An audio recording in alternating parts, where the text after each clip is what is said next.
listening to the Heartland Author Podcast. I am Aaron Apollo Camp. For this episode, I had the honor of interviewing Stephanie Jordan.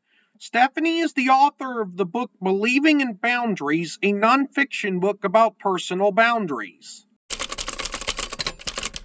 I'm here with Stephanie Jordan, the author of the book Believing in Boundaries. Stephanie, welcome to the Heartland Author Podcast. Thank you for having me. I'm glad to be here. Now, feel free to introduce yourself to our listeners. Okay, my name is Stephanie Jordan. I have published my book, Believing in Boundaries. I've been a cosmetologist for 24 years, and I'm kind of in a career shift to author, teacher, speaker. I have 5 children that I have birthed, and then I became a widow in 2014. I remarried in 2018, and he has 4 kiddos. So now we have 9 together. And so we're a very busy family, and we have the best dog in the world and 2 rescue kitty cats. Now, without spoiling too much of what's in your book, what is Believing in Boundaries about? And I understand it's Christian nonfiction. Yes, that's correct. So, basically the gist is to understand the need to have boundaries. It's not so much a how-to book like step 1, step 2. I have built an online course that should be launching hopefully by the end of this month that will do the how-to steps, but the book is primarily about understanding that you need to have boundaries. And so I start out the beginning with basically showing how God uses boundaries in creation and how we're dependent on those boundaries.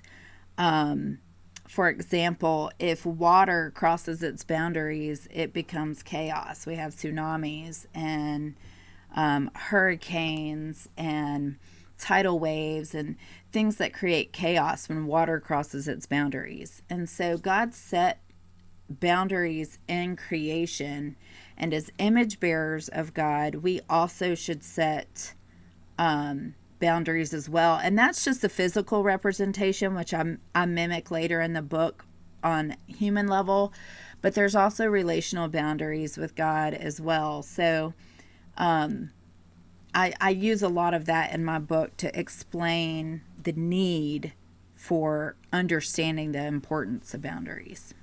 Now, when you talk about boundaries, are you talking about more than just personal space? Oh, absolutely. So boundaries can be like what you keep in as well as what you keep out of your life. So it can be relational. It can be, all sorts of relationships, like with your boss and with friends and with church groups and church leadership, as well as like your spouse and your children. So pretty much every relationship you're in needs to have healthy boundaries. And if it's an unhealthy relationship, you have to get stricter and stronger with your boundaries. I like to equate them as thinking about like a fence. Nobody puts a fence up around their backyard and anybody go, oh, that's so rude. I can't believe they fenced their backyard. Mm-hmm. So we put fences. You might have backyard relationships where they have a lot of access to you and it's comfortable and you spend time together in an intimate, close relationship. And then there are other people that need to ring your doorbell before they access you. Now, although you use biblical teachings as a basis for your book, are there things that non-Christians can learn from your book? Because I understand boundaries is a concept that isn't inherently Christian. That is absolutely correct. Boundaries in themselves are completely neutral to any faith practice, belief system, or whatever. Boundaries are across the board just healthy relational practices. I hope that that non-Christians or non-believers could enjoy my book as well. Some of the subject matter they may not fully understand. Some of them may meet a side of God that they haven't met before or haven't understood before. But I would hope that non-believers would be able to enjoy the book. But it definitely is biblically based and has a high lean toward Christian belief systems. But I have such a heart for non-believers that I hope I wrote it with the concept that a non-believer would want to read it. Now, yeah, when you were talking about water as a metaphor for boundaries, I thought you were going to go into a full recital of the Noah flood myth there for a second. And interesting that flood myths exist in many different cultures. I think there was a YouTube video by the YouTube user Real Life Lore that explained how there's been several different flood myths in several different human societies that are hundreds or thousands of miles apart and that did not interact with each other in historical times. You mean miles apart space-wise, but not years apart as far as time-wise? Actually, both, I believe. Okay. So, as a believer and as a Christian, my thought process with all of those things is that biblical truth stands, and pretty much every other culture has either tried to mimic it or answer it in some way. So, I believe that there's one solid foundational truth. However, I believe that God can reveal himself to cultures and people in his way of understanding. So it's not necessarily maybe that they're wrong, even if it doesn't line up per se. It might just be a confusion of time and space. Does that make sense? Yeah. Now, is believing in boundaries self-published or traditionally published? I'm going to get back on track here. So I actually created a publishing company called Crossover Jordan Publishing, and self-published Believing in Boundaries. So I'm its only employee, and my goal is to publish more books. I'm already mind mapping another book, so that it's kind of its own little beast, but I'm the primary contributor. I could, however, publish other people, and people have talked to me about it. They just don't want to pay for it. They want me to do it all for free. and it's a lot of work. Mm-hmm. Now, are you planning on writing more books in the future, or are you planning on opening up your publishing company to other authors? So primarily, my goal is to do author, teacher, speaker career-wise. My publishing company is really not my business focus. So yes, I wrote a book back in 2011 called A Dose of Reality, that I'm actually planning to relaunch. I did that with another company, but I'm going to relaunch it underneath my publishing company. And then I have one book called The Warrior Wife that I have not 100% completed, and partially because I think my story isn't complete. And then I'm mind mapping a book I hope to start this year called Facing Your Abusers. So that all of these fall into the quite a jump from manners related stuff to some darker content. Well, actually, they go hand in hand, because at the beginning of my book, I talk about I have a great awareness of abusive relationships. My ex-husband beat me up when I was pregnant with my oldest child. So I'm a survivor of domestic violence, and he was an alcoholic, and he was actually kind of the beginning of me not knowing at all about setting boundaries. I didn't, that concept was not even in my brain at the time. And then my next husband that I had 4 of my kids with, he was a recovering addict, and he had a relapse. He was clean when we got married, but he had a relapse about a year and a half after we got married for about a year.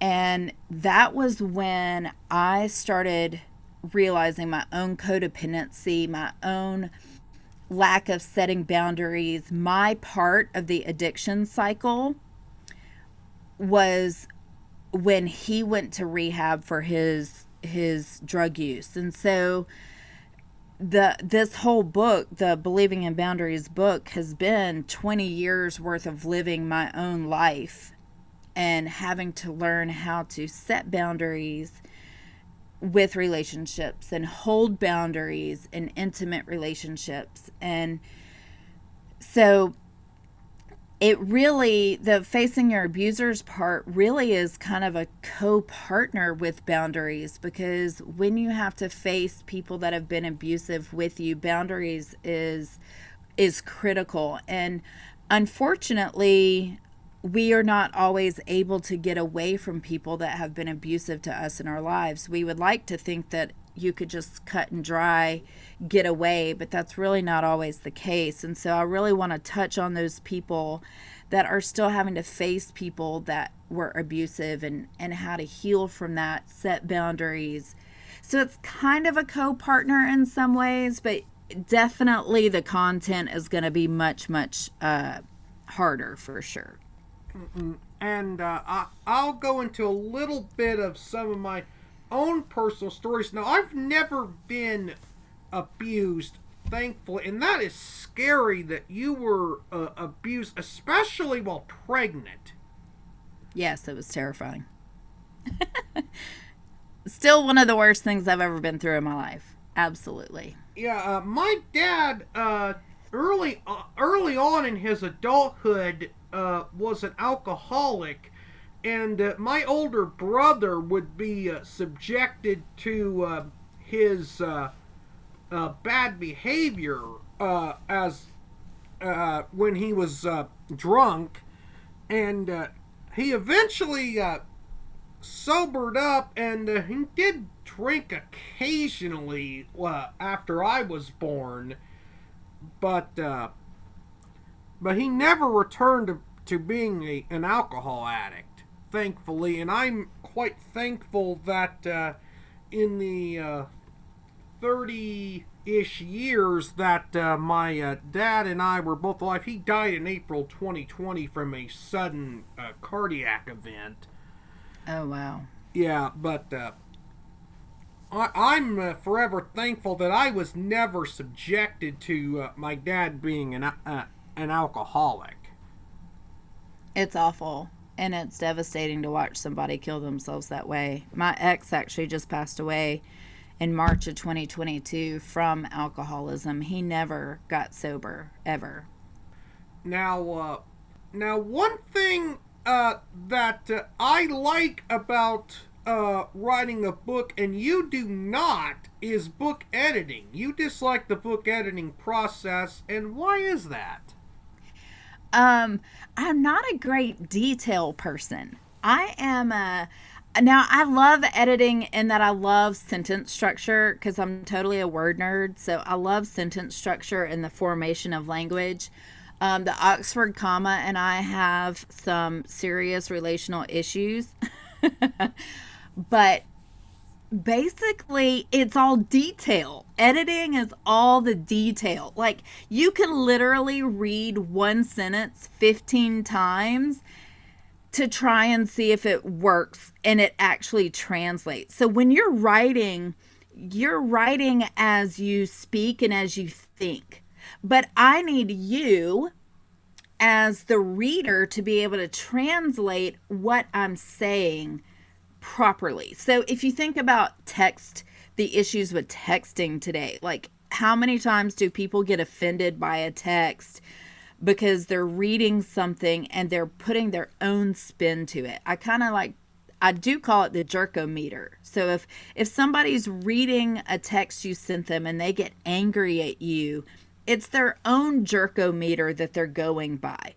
It's not typically what the writer is saying. So with writing books, you have to think about that as well, is that everybody is going to read it from their perspective and put their own emotional quality to it. So it can be very difficult as a writer to translate what you're trying to say to somebody without them either twisting it or confusing it. And so one sentence you could read 15 times to try and get it accurately translated to the audience. And because I'm not a great detail person, that gets really, really, really tedious. And if I was an alcoholic, I probably would have drank through the whole entire editing process. Now, I do have one final question for this interview. One interesting fact about you is that you ride your own motorcycle. What is the make and model of your motorcycle, and do you enjoy riding a motorcycle more than driving or riding in an automobile? So I have a 2016 Harley Davidson Sportster 1200, or you can call it a Harley Davidson Sportster 48. And I love her so much. So the relationship with a motorcycle is different than anything else I've ever driven. With a car, you get in and out of your car, you expect it to be safe. You don't think much about what is going on around you. But with a motorcycle, you have to be on every second. You have to pay attention to every dip in the road, every pothole, every crack, every car coming in any direction. Are they looking to even see you? Are they crossing the line in front of you? So I guess it just makes you feel really present in the moment, which I think is a beautiful thing. And the panoramic views of riding a motorcycle when you're in just gorgeous scenery is unparalleled. Cars just give you so much more frame for your vision that you can't really take in the vastness like you can with just a helmet on. And the wind coming through, you don't think about being slapped in the face with bugs and rocks and things like that when you're in a car. So that was something new for me. I had to get used to being hit by road debris. And all of it just makes you feel so in the moment. And I think that's part of the thing that I love the most about it is you just feel so alive. Well, Stephanie, that was my final question, so I thank you for appearing on the Heartland Author Podcast. Thank you for having me. I've so enjoyed talking with you. Stephanie was a wonderful guest for this podcast, and I hope that y'all came away with a greater appreciation for the importance of personal boundaries. This is Aaron Apollo Camp reminding y'all to write your imagination and respect others' personal boundaries. Bye for now.